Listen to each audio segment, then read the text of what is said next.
Dans cette vidéo, nous allons aborder l'optimisation d'une fonction à une variable. Donc l'idée, ça va être de rechercher un maximum ou un minimum d'une fonction qui ne comporte qu'une seule variable, un f de x. Dans un premier temps, on va s'intéresser à la recherche d'un minimum global ou d'un maximum global, on dira d'un extrémum global. Et puis dans un second temps, nous irons également rechercher les minima et les maxima, les extréma, donc locaux.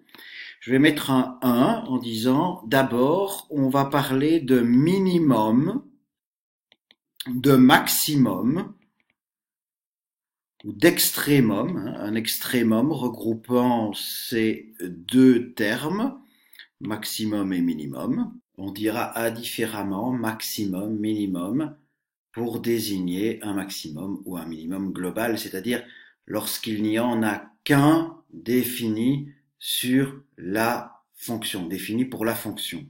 Donc on va prendre une fonction qui va d'un domaine D dans R, qui à x va associer petit f de x, et on va dire dans ce cas-là, un maximum c'est quoi?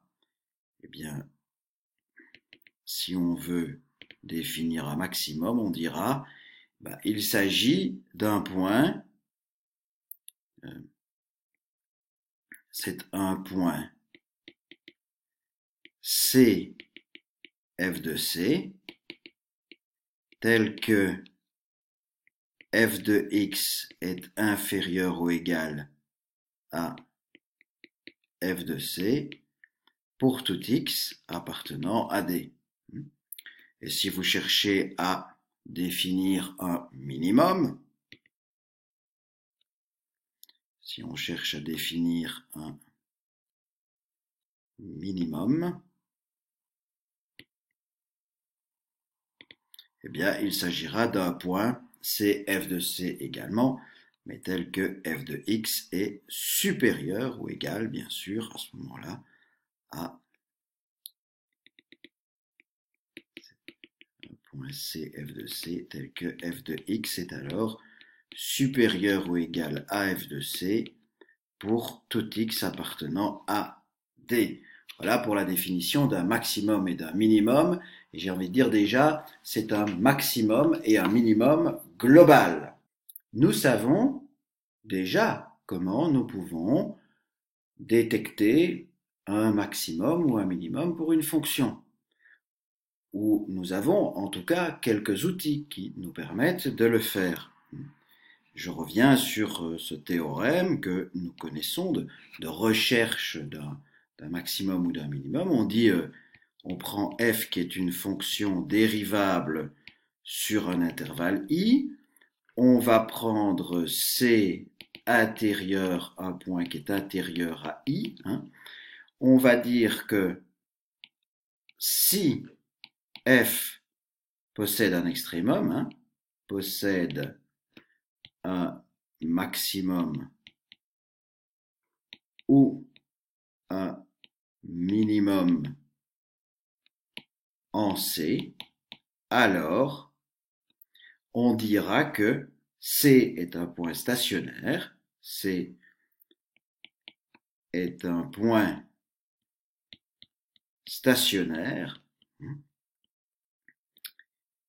c'est-à-dire que f' de C est égal à 0. Donc ainsi, si j'ai un point C qui est intérieur à un intervalle et qui a un maximum ou un minimum en ce point C pour une fonction qui est dérivable, eh bien, C, ça doit être un point stationnaire, stationnaire de F. F a un certain nombre de points et parmi ceux-ci, on a C qui devient un point qu'on appelle stationnaire. Et un point stationnaire, c'est quoi très exactement? C'est un point tel que sa dérivée, tel que la dérivée de la fonction en ce point-là est égale à 0. Donc ici, j'ai C qui est un point stationnaire. Je peux rajouter ici 2f. Qu'est-ce que ça veut dire ça? Ça veut dire que si j'ai une fonction dérivable, eh bien, automatiquement, je vais pouvoir trouver des extrémas si ces extrémas existent à l'intérieur de l'intervalle où est définie cette fonction. Mais néanmoins, ce n'est pas toujours là que vont se trouver les extrémas. D'abord, il faut se dire que on pourrait, par exemple, avoir des extrémas qui se trouvent au bord de cet intervalle i. Si on est au bord de cet intervalle i, au bord, une fonction n'est pas dérivable. Autrement dit, si vous voulez aller détecter un maximum ou un minimum, si celui-ci se trouve au bord de l'intervalle où est définie la fonction, eh bien naturellement, vous n'allez pas, ce n'est pas les dérivés qui vont vous permettre de trouver ce maximum ou ce minimum.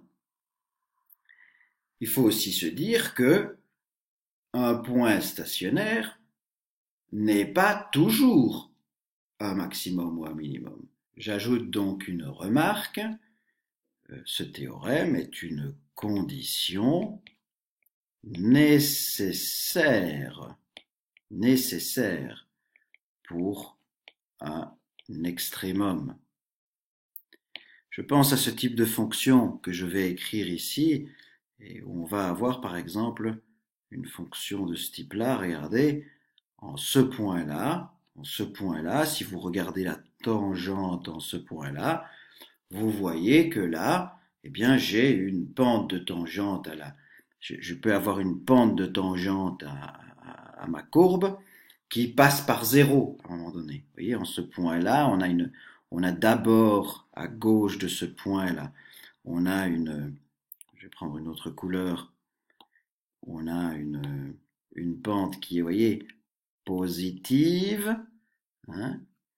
Ensuite, j'ai encore une pente positive après le point là en question, mais la courbe se raplatit tellement, hein, on imagine que la courbe s'aplatit vraiment très fort, de telle sorte qu'il y a un moment donné où c'est la ligne bleue qui se trouve ici,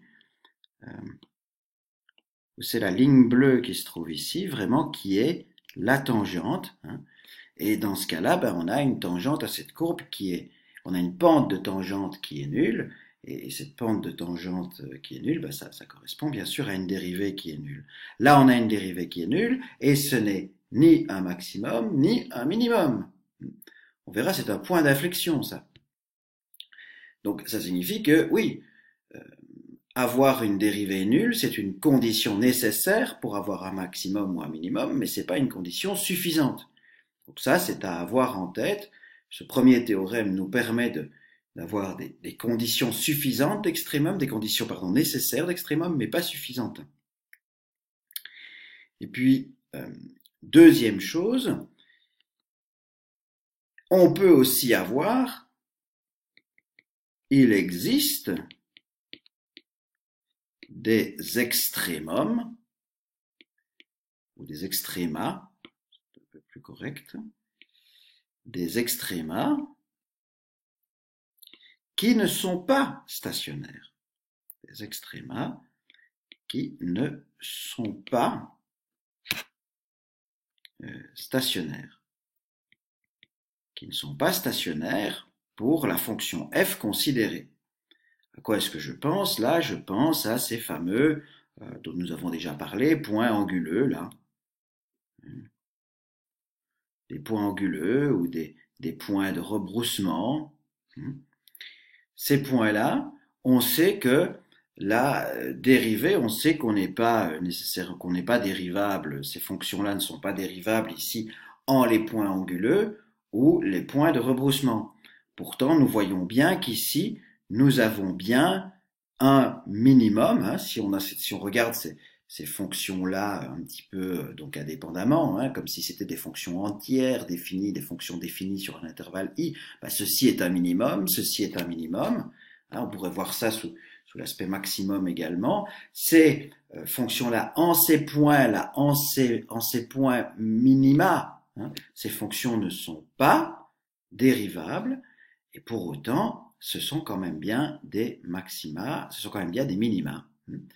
Donc ici, on est dans des points qui ne sont pas stationnaires, mais qui sont quand même des minima. Donc, il faut avoir ça en tête également. Ce premier théorème ne fait pas tout pour détecter les maxima et les minima. En tout cas, il en fait une partie puisque la recherche de points stationnaires est importante, mais comme on l'a déjà dit, le maximum ou le minimum peut se trouver ailleurs que en un point intérieur. La fonction peut ne pas être dérivable en certains points, et donc on peut avoir des points stationnaires qui ne sont pas, remarque 1, qui ne sont pas des maxima ou des minima. Alors, on a des conditions suffisantes alors pour trouver un maximum ou un minimum. Donc on va aller, si vous voulez, au théorème 2. On va peut-être appeler ça le théorème 1. Ici, on a le théorème 1, qui serait la condition nécessaire pour avoir un maximum ou un minimum. Et puis ici, le théorème 2, on va essayer de regarder quelles sont les conditions suffisantes. Qu'est-ce qu'on pourrait avoir comme condition suffisante d'extrémum? Alors, je vais faire un petit 1 ici. Et je vais dire, on peut penser, pour une fonction dérivable sur un intervalle, on peut penser d'abord à cette idée de coupole, comme ceci. On peut mettre ça sur le côté, je vais mettre ça dans une autre couleur. Regardez, on va prendre une fonction comme ceci. Et quand on regarde cette fonction-là, mettons ça sur le côté, qu'on va lui faire des tangentes, on va regarder des pentes de tangente à cette fonction, et qu'est-ce qu'on remarque? Nous avons tout d'abord ici, on va dire à gauche de ce point que je vais appeler ça C. On a C et puis F de C en ordonnée. Bien, on imagine, à gauche de ce point C, j'ai une pente de ma droite qui est positive, j'ai une pente de la tangente à n'importe quel point qui est positive, j'ai donc une dérivée positive, et à droite de mon point C, j'ai une pente de tangente à ma courbe en n'importe quel point qui est négative. Donc j'ai envie de dire, pour cette fonction dérivable, comme donc pour les autres fonctions dérivables, si f' de x est supérieur ou égal à 0 pour tout x inférieur ou égal à c et f' de x plus petit ou égal à 0 pour tout x plus grand ou égal à c, et si f' de c est égal à 0, c'est-à-dire que c est un point stationnaire, alors c f de c est un maximum.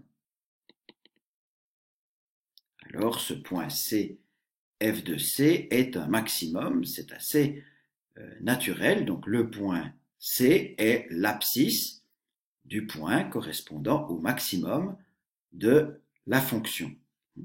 Voilà donc ici dans cette première partie, si vous voulez, de conditions suffisantes pour trouver un extrémum. Voici une première condition suffisante pour trouver un extrémum, très simple, c'est cette idée de on va pivoter, c'est-à-dire que la pente, la dérivée, la pente de la tangente est au départ positive et devient négative, elle passe par 0 en un point stationnaire, donc si j'ai un point stationnaire et que j'ai la dérivée qui passe de positif à négatif à gauche et à droite du point stationnaire, et si on n'a qu'un seul point stationnaire, on se met dans ce cas où on a un seul point stationnaire pour ma fonction f, alors le point CF de C est un maximum. Et puis on a le pendant de cela, lorsqu'on passe d'une pente négative à une pente positive avec un point stationnaire pour une fonction dérivable et que ce point stationnaire est toujours le seul de la fonction, eh bien nous aurons à ce moment-là un minimum. Donc j'ai rajouté ici plus petit ou égal en rouge, plus grand ou égal en rouge. Donc une pente de tangente négative pour tous les points qui se trouvent à gauche de C, une pente de tangente positive pour tous les points qui se trouvent à droite de C.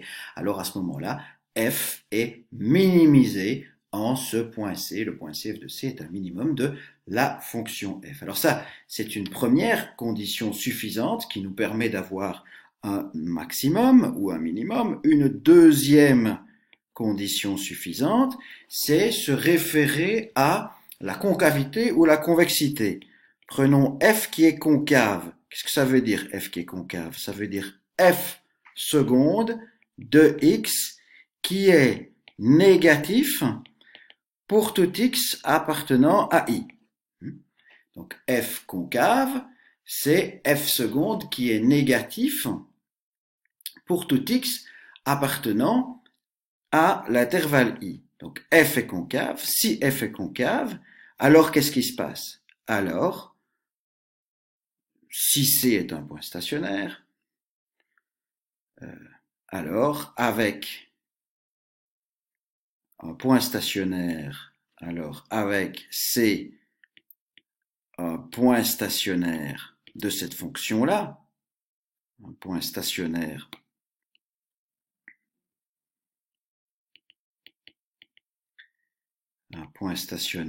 de f, eh bien nous avons f qui est maximisé, f est maximisé en ce point stationnaire C. Et là encore une fois on peut changer et se dire tiens maintenant on va prendre une fonction convexe. Convexe, c'est f' de x supérieur ou égal à 0. Alors à ce moment-là, avec C un point stationnaire, on a f qui est minimisé en C. Donc c'est ça, vous avez une fonction qui est concave. Concave, ça veut dire dérivée seconde inférieure ou égale à 0, ça veut dire dérivée première qui décroît. Comment est-ce qu'une dérivée première peut décroître? Eh bien, en effectuant ce mouvement-là. En effectuant ce mouvement-là, une dérivée première va décroître. Sa pente décroît. En plus, on sait qu'on a un point stationnaire quelque part. On sait qu'il y a un f' de C est égal à 0. Donc, si on sait que nous avons une dérivée première qui décroît et qu'à un moment donné, elle passe par 0, ça veut dire qu'elle doit être positive d'abord et puis négative après. Positive avant le point C, négative après le point C. Et que donc à ce moment-là, naturellement, nous tombons sur un maximum. D'autre part, lorsque l'on a une fonction convexe, c'est une dérivée seconde qui cette fois-ci est positive. Le même raisonnement peut donc être effectué en disant, ben voilà, j'ai une dérivée première qui doit croître et qui doit passer par 0 dans son parcours de croissance. Donc, elle est au départ négative, elle passe par 0 et elle devient positive. Si on est dans cette situation-là, on ne peut avoir qu'un minimum à un moment donné. Alors bien sûr, attention, f est concave. Si j'écris la dérivée seconde, ça veut dire ici naturellement que, je vais peut-être pas mettre ça en mauve, mais bien en bleu. F seconde, ça veut dire que f est 2 fois, il faut demander à ce que f soit 2 fois dérivable.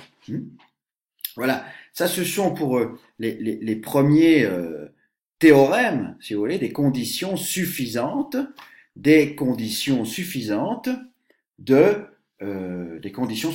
pour obtenir un maximum ou un minimum. Alors, première conclusion, si je veux trouver un maximum ou un minimum dit global, on va définir après ce que c'est local, bon, eh bien, on peut considérer que soit nous avons une fonction continue sur un AB fermé. À ce moment-là, de par le fait d'avoir une fonction continue sur un AB fermé, nous savons que cette fonction possède un maximum et un minimum quelque part entre AB par le théorème des bornes atteintes, par le théorème des valeurs extrêmes.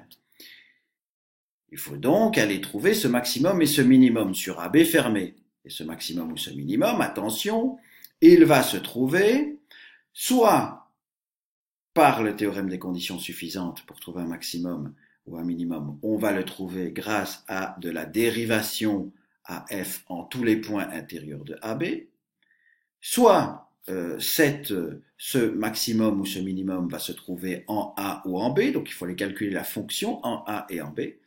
Et puis enfin, il se peut que la fonction ne soit pas dérivable partout sur cet AB fermé. Et donc à ce moment-là, imaginons qu'il y ait des points anguleux pour la fonction, des points de rebroussement, des points particuliers pour lesquels on ne peut pas calculer la dérivée, des points éventuellement pour lesquels la dérivée à gauche et à droite ne sont pas égales, donc ne sont pas dérivables. Et bien alors à ce moment-là, il nous faut aller calculer également la fonction en ce point, là, en ces points où la fonction n'est pas dérivable, où elle est continue, la fonction, mais elle n'est pas dérivable. Donc voilà, pour une fonction continue, si elle possède un maximum ou un minimum, on peut l'obtenir par dérivation, par les bords du domaine, on peut obtenir ce maximum ou ce minimum par dérivation, par les bords du domaine où cette fonction est définie, ou par les points où cette fonction n'est pas dérivable.